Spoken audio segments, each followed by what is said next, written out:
Cusses Gorse again. I seem to be here a lot these days, but been out here today testing the 2023 KTM SX-F range, 250, 350, 450. Obviously, look, we all know KTM forefront, won loads of world championships, constantly evolving the bikes right at the sharp end, and we all know out of the crate, you know, the power plant has just always been there for the last 10, 15 years or whatever. You know, they are exactly like they say, ready to race. So my impressions of them, I'll start with the 450 because that's the first bike I went out on. Now, where am I at? I'm 49 years of age, soon to be 50. Just got back into riding a bit. I've got to say the 450 is an animal, but they all are these days. But the KTM 450 is particularly stronger than it's ever felt like. You know, you just get from A to B so quickly, but yet like it does it in a way where like it creeps up on you. You're suddenly just like, you're at the next corner and you're like, how did that happen? I only just twisted it back there. So I think the 450, you know, still for the average club rider, there's everything you need and more. I mean, literally, if you can race a 450 even for 15 minutes to its potential, you know you should be up there in the higher echelons with like factory riders. But at least, you know, if you're a bit portly, for example, I suppose that's the bike for you. You know, obviously they've changed a lot of things this year. The chassis is still predominantly the same, but they've beefed it up in certain areas. So, but they've got a different ground clearance and that. So that's all a bit noticeable, and it's a little bit better to throw around than it was before. But for me, the 450 is a genuine racer's bike. You know, you've got to be fit. And you've got to want it to be riding at that level. Even when you're like lower gears, it still goes so quick. And of course, now you've got the quick shift, you've got a traction control as well.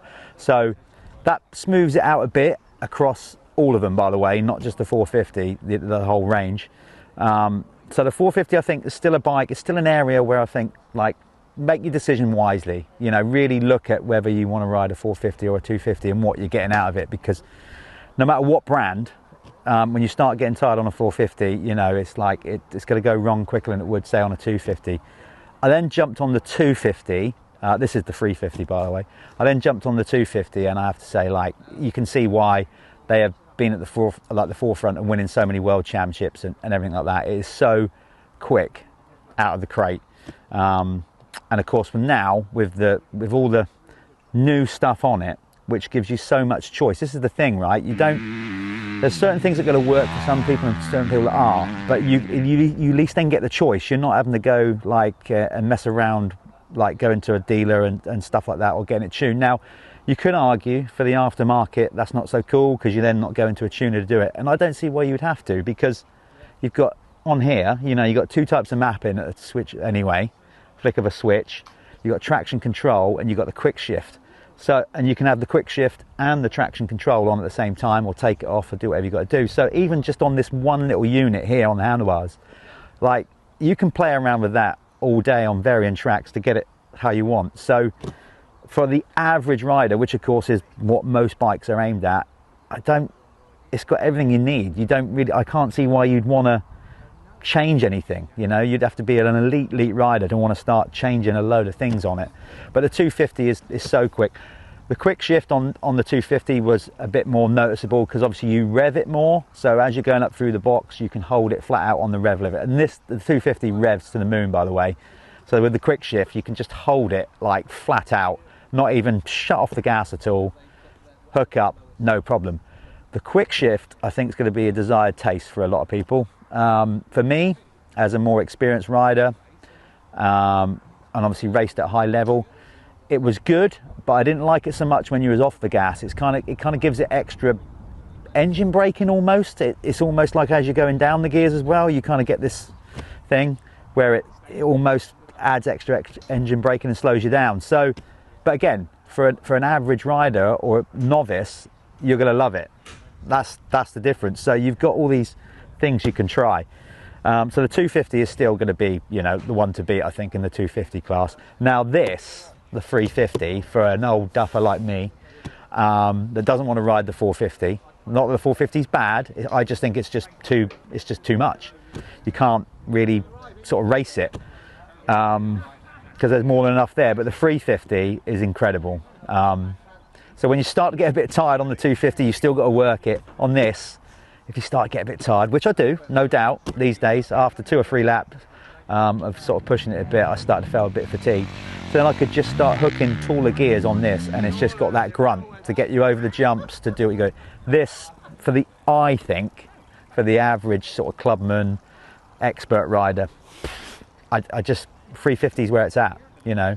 And I am still a little bit miffed as to why some of the other brands haven't looked at the 350 and why we're still going the 450 route, because they are so much easier to ride, the 350. Really good. And it wasn't just me that said that, some of the other test riders said the same. So going into the bikes in general, foot pegs, the new foot pegs are way better. So they're sort of longer, wider, obviously more noticeable. The ergonomics, like with this, the new, actually, when I first saw these, I thought, you got to get your leg caught on that. But I've got little legs like ET, so I'm not going to get up there, but it's surprising, it's not noticeable. It's way at the front, and the ergonomics are quite good. The seat disappointed me, but it didn't disappoint me because it was bad. So my race pants started to come down in the first session, and I thought it was because I was losing weight. Turns out it's not.